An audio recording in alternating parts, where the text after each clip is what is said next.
রাতারাতি আওয়ামী লীগের কপাল খুলে গেল। ডক্টর ইউনূস এবং সমন্বয়কদের সময় শেষ। এইদিকে কঠিন অ্যাকশনে গেলেন সেনাপ্রধান। বিস্তারিত জানতে ভিডিওগুলো সম্পূর্ণ দেখতে থাকুন। এইমাত্র আপনার সেনাপ্রধান মিস্টার ওয়াকার তিনি আপনার টাইম বোমা সেট করে মেরে ফেললো আপনার অন্তর্বর্তীকালে সরকার প্রধান ডক্টর ইউনূসকে।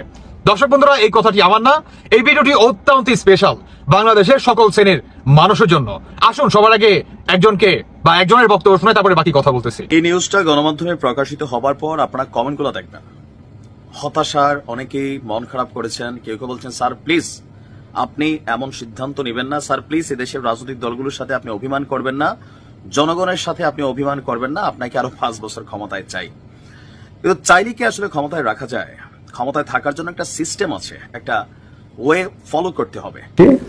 সেনাপ্রধান দেশে ফেললেন, আর্মি অফিসাররা গৃহবন্দী।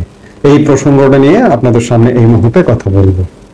আপনারা জানেন যে সেনাপ্রধান জেনারেল ওয়াকারুজ্জামান 1 সপ্তাহের সফরে রাশিয়া এবং ক্রোয়েশিয়া সফরে গিয়েছিলেন গত 6 এপ্রিল। আসসালামু আলাইকুম রহমতুল্লাহ। সবাই কেমন আছেন? আশা করি সবাই অনেক অনেক ভালো এবং সুস্থ আছেন। সবাইকে স্বাগতম জানাচ্ছি আমাদের আরেক নতুন ভিডিওতে। প্রতিনিয়ত আমি আপনাদের সিরিয়াত ফারুকি আবারও চলে আসলাম নতুন একটা ভিডিও নিয়ে। বর্তমানে সারা দেশে যে রাজনীতির যে পরিস্থিতি চলতেছে তারই ধারাবাহিকতা আজকের ভিডিওটা। বর্তমানে দেশে যে চলমান পরিস্থিতি আপনারা সবাই জানেন। রাজনীতির যে কারণে সবসময় উত্তপ্ত হয়ে থাকে রাজনীতিক অঙ্গন, রাজনীতির বিষয়টি নিয়ে সবসময় হয় আলোচনা এবং সমালোচনা। তো দর্শক, আপনারা সবাই ইতিমধ্যে ভিডিওর শুরুতে বেশ কিছু অংশ থেকে বুঝতে পেরেছেন আজকের ভিডিওটা কতটা গুরুত্বপূর্ণ হতে চলেছে। তা আমি আর বিষয়টা নিয়ে বিস্তারিত বলবো না, কারণ বিস্তারিত বলতে গেলে ভিডিওটা অনেক লম্বা হয়ে যাবে। তা আমরা মূল আলোচনায় চলে যাচ্ছি। তার আগে আপনাকে ছোট্ট একটি অনুরোধ জেনে রাখতে চাই, যারা আমাদের চ্যানেলটিতে এখনো নতুন আছেন চ্যানেলটি সাবস্ক্রাইব করে আমাদের সাথে থাকবেন। আজকের ভিডিওটা অনেক অনেক গুরুত্বপূর্ণ। আজকের ভিডিওটার মাধ্যমে অনেক গুরুত্বপূর্ণ তথ্য জানতে পারবেন। তাই স্কিপ না করে সম্পূর্ণ ভিডিওর ধৈর্য সহকারে দেখার অনুরোধ রইল। এই নিউজটা গণমাধ্যমে প্রকাশিত হবার পর আপনারা কমেন্টগুলো দেখবেন। হতাশার অনেকেই মন খারাপ করেছেন। কেউ কেউ বলছেন, স্যার প্লিজ আপনি এমন সিদ্ধান্ত নেবেন না, স্যার প্লিজ এদেশের রাজনৈতিক দলগুলোর সাথে আপনি অভিমান করবেন না, জনগণের সাথে আপনি অভিমান করবেন না, আপনাকে আরো 5 বছর ক্ষমতায় চাই। কিন্তু চাইলে কি আসলে ক্ষমতায় রাখা যায়? ক্ষমতায় থাকার জন্য একটা সিস্টেম আছে, একটা ওয়ে ফলো করতে হবে। দর্শক, আজকের দিনের খুবই গুরুত্বপূর্ণ খবর হচ্ছে নির্বাচনকে আগামী ডিসেম্বরের মধ্যেই অনুষ্ঠিত করার জন্য আমাদের প্রধান উপদেষ্টা যিনি আছেন ডক্টর মোহাম্মদ ইউনূস সংস্কারের কাজগুলোকে দ্রুত গতিতে এগিয়ে নেওয়ার তাগিদ দিয়েছেন বা নির্দেশনা দিয়েছেন। এখন নির্বাচন ইস্যুতে গেল মাঝখানে হঠাৎ করে আমরা দেখেছি যে কি বলা যায়, ইসলামিক দলগুলো সহ এনসিপি সহ অনলাইন ইনফ্লুয়েন্সার যারা আছেন, বড় বড় কিং যারা আছেন, একটা মোটিভ তৈরি করার মোটামুটি আমরা দেখছি। নিশ্চয়ই আপনার টাইমলাইনে আসছে যে নির্বাচন বুঝি না, আগামী 5 বছর ডক্টর মোহাম্মদ ইউনূসকে ক্ষমতায় চাই। তো এই যে ডক্টর মোহাম্মদ ইউনূসকে ক্ষমতায় চাওয়া নিয়ে গতকালকে আমাদের স্বরাষ্ট্র উপদেষ্টা বলছিলেন, রাস্তায় গেলে মানুষ বলে আপনারা আরো 5 বছর থাকেন। এটা নিয়ে আবার বিএনপির সমালোচনা করেছে যে উপদেষ্টাদের মধ্যে অনেকের খায়েশ হয়েছে আগামী 5 বছর যেন ক্ষমতায় থাকতে পারে। তো বিএনপির একদম হাই অথরিটি থেকে সবাই চাচ্ছে নির্বাচনটা আগামী ডিসেম্বরের মধ্যে হইতেই হবে। কেউ কেউ আবার হুঁশিয়ারি টুশিয়ারি দিচ্ছেন যে আদায় করে নেব, এরকম নানান বক্তব্য ভাষাও আসছে। অপরদিকে জনগণের মধ্যে একটা বড় অংশ যারা ডক্টর মোহাম্মদ ইউনূসের অনুসারী, শুধুমাত্র ডক্টর মোহাম্মদ ইউনূসের, আমি অনেকেরই দেখছি যে এনসিপির সমালোচক, বাট ব্যক্তি ডক্টর ইউনূসের সাপোর্টার। তো এরকম যারা আছেন তারা সকলেই চাচ্ছেন ডক্টর মোহাম্মদ ইউনূস আগামী 5 বছর থাকুক, বাট তিনি জানেন যে সিস্টেমের বাহিরে কোনো কাজ করলে তিনার মতন একজন ব্যক্তিত্বই নষ্ট হবে। আগামী ডিসেম্বর থেকে আপনার কি বলা হয় যে 2026 সালের জুন মাসের মধ্যে, মানে এখন 2টা টাইম ফ্রেম এখানে আছে বারবার, যেহেতু আমাদের ডক্টর মোহাম্মদ ইউনূস বলছেন এই ডিসেম্বরের মধ্যে যদি যারা সংস্কার মানে কমিশনগুলো আছে তারা কাজ শেষ করতে না পারে, তাহলে এটা চলে যাবে আগামী জুনে, মানে জুনের মধ্যেই হয়ে যাবে, নির্বাচন শেষ হয়ে যাবে, হয়তো এপ্রিল মার্চে হইতে পারে। তবে আগামী ডিসেম্বরের মধ্যেই যেন নির্বাচনকে দ্রুত গতিতে সামনের দিকে আনা যায়, সেজন্য সংস্কার কার্যক্রম দ্রুত এগিয়ে নেওয়ার জন্য প্রধান উপদেষ্টা এবং জাতীয় ঐকমত্য কমিশনের চেয়ারম্যান আমাদের ডক্টর মোহাম্মদ ইউনূস তিনি নির্দেশনা দিয়েছেন। আজকে একটা বৈঠক হয়েছে 2টা কমিশনের সঙ্গে। সেই কমিশনের বক্তব্যের সূত্র ধরে প্রেস উইং জানিয়েছে যে এখানে আলী রিয়াজ সাহেব এবং বদিউল আলম মজুমদার এবং কি প্রধান উপদেষ্টার বিশেষ সহকারী মনির হায়দার তারা একসাথে এখানে বৈঠকে বসেছিলেন। তো তারা তাদের বিভিন্ন সংস্কার কমিশনের সুপারিশ সহ রাজনৈতিক দলগুলোর সাথে পৃথক আলোচনা চলমান রয়েছে। এ পর্যন্ত মোট 8টি দলের সাথে আলোচনা সম্পন্ন হয়েছে। মানে এই বক্তব্যগুলো তারা সবকিছু সরকারের কাছে আপডেট করেছেন। তো ডক্টর মোহাম্মদ ইউনূস সকল কিছু শুনে তিনি বলছেন যে আগামী ডিসেম্বরে নির্বাচনের জন্য দ্রুত সংস্কারকে আগায় নেওয়া দরকার, আর যদি না হয় তাহলে সর্বোচ্চ জুনের মধ্যে নির্বাচন দিয়ে দিতে হবে। এটা আমরা কন্টিনিউ শুনছি, কিন্তু অভিমানের কথা বা জনতার এই যে আবদার, আপনারা গণমাধ্যমগুলোতে যেই নিউজগুলো আসছে সেখানে আপনারা নিচে কমেন্টগুলো দেখবেন। এখন গেল কয়েক মাসের মধ্যে এই লাস্ট মাসখানেক যাবত ডক্টর মোহাম্মদ ইউনূসের বিভিন্ন সেক্টর থেকে যেই কাজগুলো হচ্ছে বা এই যে সামিটের ইস্যুটা আসছে, হ্যাঁ, বিনিয়োগের ইস্যু, বিভিন্নভাবে ওনার টিমের প্রতি মানুষের একটা আস্থার জায়গা তৈরি হচ্ছে, এটা বোঝা যাচ্ছে। তার উপরে অনলাইনে একটা প্রচার প্রচারণা তো আছেই, এনসিপির সাপোর্টিংও আছে, অনেক কিছুই আছে। তো এই সকল কিছু মিলাইয়া একটা আবহ তৈরি হচ্ছে। বাট আমার জায়গা থেকে আমি মনে করি নির্বাচনের মাধ্যমে যদি তিনি 5 বছরের ক্ষমতায় থাকতে চান তাহলে তিনি এনসিপিতে জয়েন করুক, তারপর জনগণ ওনাকে ভোট দিলে উনি 5 বছর না 10 বছর থাকতে পারবে 2 টার্মে, তাই না? সেটা হওয়া বেটার, কারণ উনি একজন নোবেল লয়ের ব্যক্তিত্ব। নির্বাচন না দিলে ঘুরে ফিরে আবার ওই শেখ হাসিনার গতিতেই উনার বাংলাদেশ ছাড়তে হবে। এই কথা কে বলছে? দুদু সাহেব বলছে, বিএনপির, যে যদি না যান তাহলে 5ই আগস্টে শেখ হাসিনার কি হয়েছে এটা একটু খেয়াল রাখতে বলছে। তো নানান প্রতিবন্ধকতা আছে, দেখা যাক কি হয়। ভালো থাকুন। আসসালামু আলাইকুম ওয়া রাহমাতুল্লাহি ওয়া বারাকাতুহু। যে যেখান থেকে ভিডিও দেখেছেন সবাইকে জানাই মনের অন্তঃস্থল থেকে ভালোবাসা অভিনন্দন। এই মাত্র আপনার সেনা প্রধান মিস্টার ওয়াকার তিনি আপনার টাইম বোমা সেট করে মেরে ফেললো আপনার অন্তর্বর্তীকালে সরকার প্রধান ডক্টর ইউনূসকে। দর্শক বন্ধুরা, এই কথাটি আমার না, এই ভিডিওটি অত্যন্ত স্পেশাল বাংলাদেশের সকল শ্রেণীর মানুষের জন্য। আসুন সবার আগে একজনের বক্তব্য শুনে তারপরে বাকি কথা বলতেছি। তার আগের থেকে ওখানে টাইম বোমা সেট করে রাখলো, টাইম বোমা সেট করে রাখলো। ডক্টর ইউনূস সাহেব উনি চিন্তা করলেন আমি ওখানে যাব, ওখানে যাওয়ার আগে আন্তর্জাতিক ট্রাইব্যুনালে তাজুল ইসলামকে সহ আরো ইনভেস্টিগেটরদের সহ ওনারা ওখানে যাবেন। জেনারেল ওয়াকার ওখানে টাইম বোমা সেট করালেন যাতে একত্রে ডক্টর মোহাম্মদ ইউনূস, তাজুল ইসলাম সহ আন্তর্জাতিক ট্রাইব্যুনালের প্রত্যেকটা লোক যেন ওখানে অ্যাসাসিনেট করা যায়। টাইম বোমা সেট করলেন। আচ্ছা, অনেকেই আপনারা তার বক্তব্য শুনলেন, মিল্টনের বক্তব্যটা। তিনি বলতেছে যে বাংলাদেশের সেনাপ্রধান মিস্টার ওয়াকার তিনি আপনার আয়না ঘরে ডক্টর ইউনূসকে টাইম বোমা দিয়ে সকলকে, মানে যেহেতু চিফ প্রসিকিউটর ছিল, মানে সবাইকে আপনার মেরে ফেলার একটা পায়তারা। বা বর্তমান আমাদের বাংলাদেশের সেনানিবাসে এবং আপনার অন্তর্বর্তীকালে সরকারের বা এই দুইটা দলের ব্যাপক মনে করেন কি বিতর্ক এগুলো চলমান। কিংবা সেনাপ্রধান মিস্টার ওয়াকার তিনি প্রতিনিয়ত ডক্টর ইউনূসকে কিভাবে হত্যা করা যায় এই ধরনের একটা পায়তারা চালাচ্ছে। এটা কার বক্তব্য? মিল্টনের। মিল্টন বলছে যে যে কোনো সময় আপনার দেখতে পারবেন ডক্টর ইউনূসকে কিংবা উপদেষ্টা থেকে মেইন কিছু মাথাঘাটদের আপনার সরিয়ে দিবে বলতে কি তাদের পদ থেকে সরিয়ে দিবে না, তাদের একদম টোটাল দুনিয়া থেকে সরিয়ে দিবে। তার ফুল যেই বক্তব্যটা প্রায় 1 ঘন্টার অধিক তিনি এই কথাবার্তা বলেন যে ডক্টর ইউনূসকে অ্যালার্ট থাকতে হবে, বাংলাদেশে আর একটা জঙ্গি হামলা চলতে পারে কিংবা সেনানিবাসে বর্তমান এটা নিয়ে ব্যাপকভাবে তোলপাড়, যে কোনো সময় ডক্টর ইউনূসকে হত্যা করতে পারে কিংবা ডক্টর ইউনূসকে এই বিষয়ে আরো শক্তভাবে অবস্থান নিতে হবে কিংবা অন্তর্বর্তীকালে সরকার যে বাজার আছে প্রত্যেকটা ব্যক্তিকে আরো সাবধানে থাকতে হবে কিংবা সাবধানতার অবলম্বন করতে হবে প্রতিটা কাজের ক্ষেত্রে, প্রতিটা আপনার পায়ের কদমের ক্ষেত্রে। এখন আমার কথা হচ্ছে ভাই, এই ঘটনাটা যদি সত্যি হয় তাহলে তো ভিন্ন কথা, আর যদি ঘটনাটা সত্যি না হয় তাহলে আমাদের বাংলাদেশের সেনাপ্রধান বা সেনানিবাসে বা সেনানিবাসকে নিয়ে বা সেনাপ্রধানকে নিয়ে যেই ধরনের জঙ্গিবাদী ট্র্যাক লাগিয়ে দিচ্ছে কিংবা প্রতিনিয়ত আপনার এই ধরনের জঙ্গিবাদীরা যারা নাকি বিদেশ বসে এই ধরনের হুমকি ধুমকি দিচ্ছে, তাদের এগেনস্টে আমাদের বাংলাদেশের সেনাবাহিনীর পদক্ষেপ কি, আমরা এটা জানতে চাই। অন্যদিকে তিনি বলছে বা তিনি দাবি করতেছে যে কোনো সময় ডক্টর ইউনূসকে মেরে ফেলতে পারে আমাদের বাংলাদেশ সেনাপ্রধান মিস্টার ওয়াকার। এই ওয়াকার হচ্ছে আপনার শেখ হাসিনার বোনজামাই, অবশ্যই তিনি শেখ হাসিনার কথাই বলবে। তাই ডক্টর ইউনূসকে সেফ থাকতে হবে, যে কোনো সময় ডক্টর ইউনূসের উপরে গ্রেনেড হামলা বা গুলি দিয়ে তাকে মেরে ফেলতে পারে।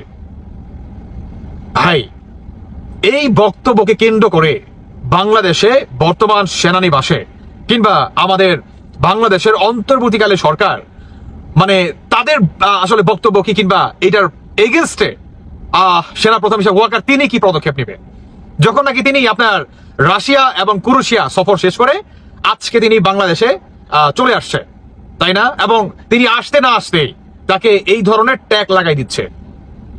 এখন সত্যি কি সেনাপ্রধান মিস্টার ওয়াকার বা সেনানিবাস থেকে ডক্টর ইউনূসকে মেরে ফেলার এই ধরনের পায়তারা বা পরিকল্পনা কি করতেছে, নাকি টোটালি গুজব ছড়াচ্ছে এই জঙ্গিবাদীরা বিদেশে বসে? এটার জবাব চাই আমাদের বাংলাদেশের সেনাপ্রধান মিস্টার ওয়াকারের কাছ থেকে। দর্শক বন্ধুরা, আমি আর ব্যক্তিগতভাবে কিছু বলতে চাচ্ছি না, তবে এটা কথা বাস্তব, বাংলাদেশে বর্তমান আপনার সেনাবাহিনীর ভিতরে আর অন্তর্বর্তীকালে সরকারের ভিতরে ব্যাপক পরিমাণ তোলপাড় এবং আপনার বিতর্ক সৃষ্টি কিন্তু চলমান। আপনাদের যদি ব্যক্তিগতভাবে সেনাবাহিনীর ভিতরে কোনো বন্ধু বান্ধব কিংবা যদি আত্মীয় স্বজন থাকে, তাহলে আশা করি আপনারা বিষয়টা জানতে পারবেন। ভালো থাকবেন সবাই, আল্লাহ হাফেজ, আসসালামু আলাইকুম। প্রিয় দর্শক, সাজ্জাদ কাদিরের প্রীতি এবং শুভেচ্ছা নেবেন। এই মুহূর্তে আপনাদের সামনে কথা বলতে এসেছি।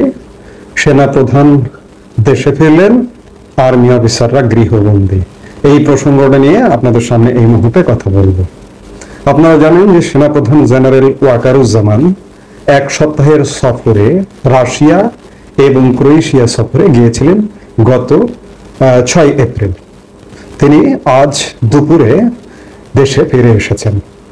সেনাবাহিনীর বার্তায় বলা হচ্ছে, রাশিয়া ও ক্রোয়েশিয়া সফর শেষে আজ দেশে প্রত্যাবর্তন করেছেন সেনাবাহিনী প্রধান জেনারেল ওয়াকারুজ্জামান। সফরকালে তিনি রাশিয়ার সেনাবাহিনী প্রধান, ডেপুটি ডিফেন্স মিনিস্টার সহ উচ্চপদস্থ সামরিক ও বেসামরিক কর্মকর্তা এবং ক্রোয়েশিয়ান সশস্ত্র বাহিনীর প্রধান সহ উচ্চপদস্থ সামরিক ও বেসামরিক কর্মকর্তা ও ব্যক্তিবর্গের সাথে সাক্ষাৎ করেন।